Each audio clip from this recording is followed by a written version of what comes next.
Hola a todos, tenemos un nuevo comentario. Res se despierta por la mañana y mira un barco de juguete. Bajó las escaleras en silencio, cogió un cuchillo, dejó el teléfono celular en casa, salió de casa en silencio mientras su esposo dormía, se subió al auto y condujo durante horas hasta llegar a un parque en California. Con el barco de juguete de su hijo en la mano, se fue al bosque y subió la montaña, donde lloró a su pequeño hijo Mateo, quien trágicamente murió durante una excursión familiar. Ella llevó su barco de juguete a un pequeño monumento que ella había construido al pie de la montaña. Desolada por el dolor, se dirige al borde del acantilado, pensando en suicidarse, pero es interrumpida por Richard. Él se sentó no muy lejos mirándola y luego preguntó cuidadosamente sobre el memorial. Pero Les también se niega a hablar. Sintiéndose molesto, le pide en voz baja que se aleje del borde, pero ella no se mueve. Entonces, Richard cuenta su propia tragedia. Él y su novia tuvieron un accidente y ella no sobrevivió. Admitió que ni siquiera recordaba cuáles fueron las últimas palabras que le había dicho, y cuando sintió dolor empezó a compadecerle. Durante la conversación Richard la hizo sonreír. Finalmente ella le contó cómo murió su hijo y dijo que quería estar en su lugar. Richard la apoyó, le aconsejó que no se rindiera y explicó que estar roto no significa desesperada. Después de eso se fue.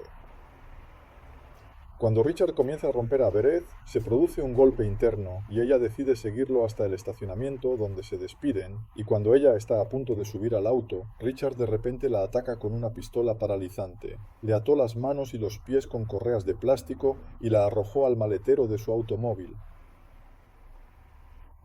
Unos minutos más tarde, Eris se dio cuenta de que la otra persona estaba en el asiento trasero del automóvil e intentó pedir ayuda con su reloj inteligente cuando descubrió que Richard lo había apagado y explicó con burla que no podría salir sin la señal de la red móvil y la función de llamada de emergencia. Luego le entregó un barco de juguete. Mientras tanto, ella silenciosamente saca un cuchillo de su bolsillo y comienza a cortar la corbata o, después de lograr liberarse, distrae a Richard con su mención de que tiene una pequeña casa en lo profundo del bosque. Ella ataca a Richard y el coche sale de la carretera, una silla de madera. Aprovecha el momento o intenta escapar, pero Richard logra atraparla. Durante la pelea, ella lo estranguló con el cinturón de seguridad y ambos se cayeron del coche y rápidamente cortó las correas de su pierna para intentar escapar de nuevo. Richard la detiene y le dice algo horrible. Resultó que él le había inyectado un agente paralítico. Él le explica cómo funciona, y después de un minuto, ella no podrá contener nada. Después de 10 minutos, tus piernas comenzarán a hormiguear, y después de 20 minutos estarás completamente inmóvil. No puedo moverme, no puedo hablar. Ser consciente de la realidad, la amenaza o huir de este bosque vacío. Examinó su condición y notó los primeros signos de los efectos de la droga, pero recordando que su hijo seguía luchando y avanzando, la parálisis comenzó a extenderse por su cuerpo, y al darse cuenta de que quedaba poco tiempo, estableció un cronómetro para seguir moviéndose tanto como pudo. Richard no se quedó atrás cuando la droga agotó sus fuerzas o tropezó, pero no se rindió. A medida que Richard se acerca a donde se esconde o se esconde debajo de un árbol, tratando de sobrevivir, tratando de no hacer ningún ruido, observa atentamente su entorno, pero no la nota. Sin embargo, de repente un enjambre de insectos se arrastró a su cara y cuerpo. Richard no podía soportar la sensación, o perdiendo el control y exponiendo su posición, oyó el ruido y se precipitó antes de llegar a ella, o con un último esfuerzo se metió en el río rápido que la llevaba. Paralizada y con pocas fuerzas, consiguió agarrarse a una rama rota y tirarse hacia la orilla, pero el efecto de la droga la dejó casi completamente indefensa. Su respiración se hizo tan superficial que ya no podía hablar. Incluso si no hay movimiento, pronto se encuentra con Bill, un residente local, quien está preocupado por su condición y trata de entender lo que está sucediendo. Aunque Iris escuchó su pregunta, no pudo responder. En cambio, ella hace contacto visual, mostrando las respuestas a sus preguntas con sus ojos. Al ver su dolor, Bill la metió cuidadosamente en un carro y la llevó a su cabaña para ofrecer ayuda. De repente, alguien llamó a la puerta, o inmediatamente sintió peligro. Señaló a Bill que no abriera la puerta. Cuando Bill miró hacia afuera con cautela, vio a Richard. Mintió que había tenido un accidente y que estaba buscando a su esposa. Golpeó con desconfianza, trató las palabras y le pidió que esperara a que llamara a pedir ayuda. Sin embargo, Richard entra corriendo y inspecciona ingenuamente la habitación. Se sienta y continúa tejiendo la historia que está tratando de convencer a Bill. Las dudas de Bill se intensifican cuando Richard repite las mismas frases y permite contradicciones. Por ejemplo, dice que ha perdido su teléfono y entonces el mismo teléfono recibe una notificación. Es evidente que algo está mal y Bill silenciosamente llama a la policía, pero antes de que pueda actuar, Richard intenta manipularlo. Fingiendo llorar y despertar simpatía por el tiempo, o fingiendo esconderse detrás del sofá, cuando Bill se relaja un poco, está casi listo para contarle su presencia. Pero la llamada telefónica expone la mentira de Richard y finalmente refuerza las sospechas entre los dos y comienza una pelea. El asunto sale bien y golpea a Richard, pero ese diputado lo apuñala con un cuchillo debilitado por el sangrado. Bill intenta resistir, pero Richard gana y lo mata. Luego rompe la radio de Yeshen, destruyendo cualquier posibilidad de comunicación. Con la intención de destruir todas las huellas, Richard decide prender fuego a la casa. En ese momento, todavía paralizado, tratando desesperadamente de moverse, las llamas engulleron la habitación y Richard salió, listo para salir en el camión de Bill, pero en el último momento o bien consigue llegar a la ventana y enviar una señal de socorro. Sorprendentemente, Richard reaccionó posiblemente por culpa u otra razón, y la salvó del fuego. Él la cargó en el camión y se fue con ella. En el camino, Richard recibe una llamada telefónica de su hija, quien alegremente le informa de sus calificaciones y dice que ella y su madre vendrán a visitarlo el sábado. Se rieron juntos, pero Richard estaba claramente distraído. Su hija insistió en reunirse, y él dudó y prometió volver a casa. Terminó la conversación. Más tarde se detuvieron en la gasolinera. Richard entra a comprar algo, y Ella, todavía incapaz de hablar, intenta llamar la atención de los transeúntes, pero sin éxito, cuando un niño que se parece a su hijo muerto se acerca y evoca dolorosos recuerdos. Antes de que ella pudiera reaccionar, la madre del niño se lo llevó rápidamente. Richard regresó rápidamente y continuaron su camino.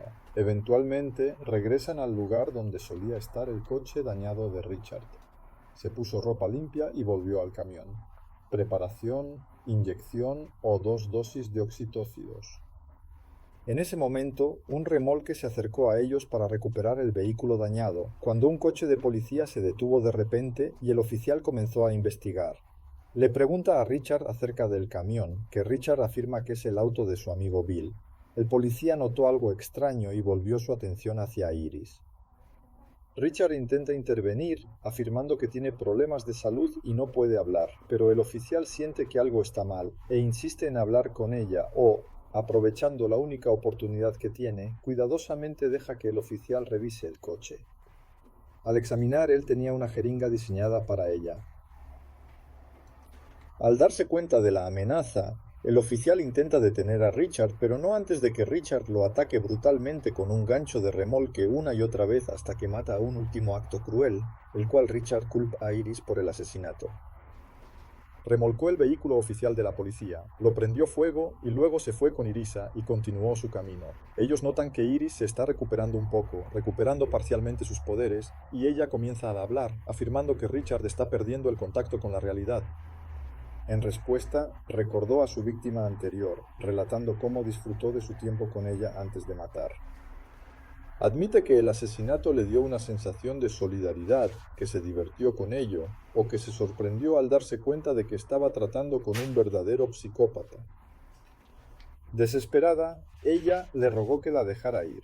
Prometí que nadie lo sabría, pero Richard rechazó la idea, diciendo que no era tan simple. Sabía que ella lo contaría todo, así que no tuvo más remedio que matarla. Richard lleva a ella a un lago remoto y peligroso.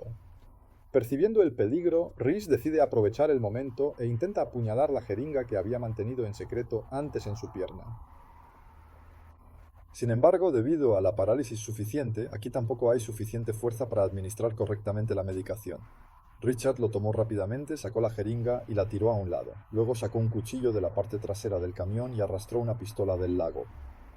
Sus intenciones son cada vez más claras. Él planea ahogar a los albañiles y cuando se encuentran en un barco o han recuperado parcialmente su movilidad, decide tomar una acción desesperada, lo que ella hace para siempre, necesita su ayuda y pide a Richard que obtengan un barco de juguete. Mateo de Jupperman, en el momento en que se agachó para recogerla, o de repente un cuchillo en su cuello, antes, pero aún peligroso. Richard intenta dispararle y comienza una feroz batalla, o ella se mueve de repente, sacudiendo el barco, Richard cae al agua y ella se encuentra dentro del barco. Cuando Richard intenta retroceder de nuevo o agarrar la pistola sin dudarlo, ella le dispara, obligando a volver al agua. Desapareció de la superficie. Un breve silencio, o un alivio agotado pero completo, al finalmente sentirse libre. Sin embargo, pronto notó que algunos caminos perforaban el casco.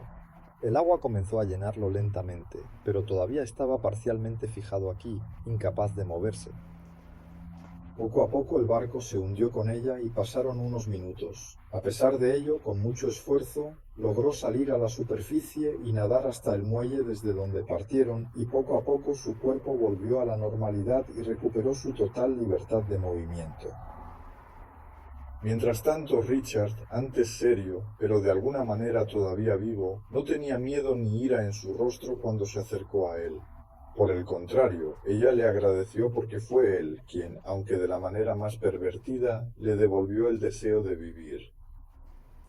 Sin decir mucho, ella se volvió y se alejó, dejando atrás lo que probablemente era una muerte dolorosa y larga.